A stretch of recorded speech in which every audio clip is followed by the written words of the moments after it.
ચાલો વૃંદાવનની આધ્યાત્મિક યાત્રા પર જઈએ, જ્યાં 2 મંદિરોની અનોખી ગાથા છે. આ પવિત્ર નગરમાં ફક્ત 3 કિલોમીટરના અંતરે ભક્તિના 2 સાવ અલગ વિશ્વ વસેલા છે.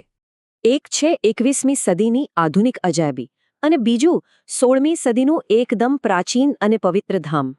તો ચાલો આ સફર શરૂ કરીએ પ્રેમ મંદિરથી, એટલે કે દિવ્ય પ્રેમનું મંદિર.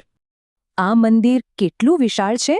એ વૃંદાવનની બહાર પૂરા 55 એકરમાં ફેલાયેલું છે.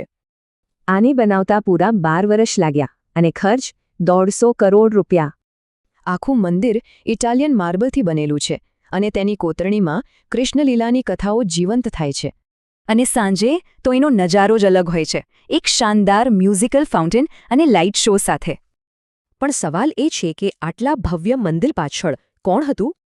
એ હતા જગદગુરુ શ્રી કૃપાલુજી મહારાજ, એક ખૂબ જ જાણીતા આધ્યાત્મિક ગુરુ. અને જગદગુરુ પદવીનો અર્થ શું થાય? સંસ્કૃતમાં એનો અર્થ છે વિશ્વગુરુ.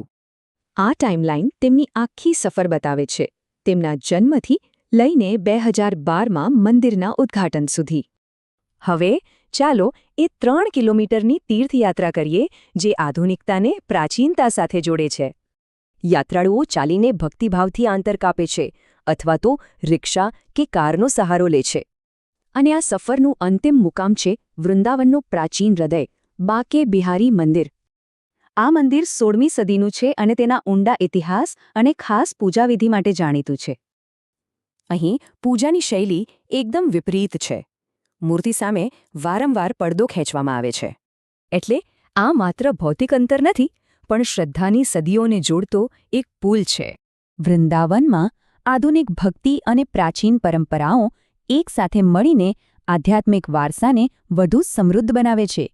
તો આના પરથી એક મોટો સવાલ એ થાય છે કે ભક્તિ જેમ જેમ વિકસે છે તેમ તીર્થયાત્રાનું ભવિષ્ય કેવું હશે?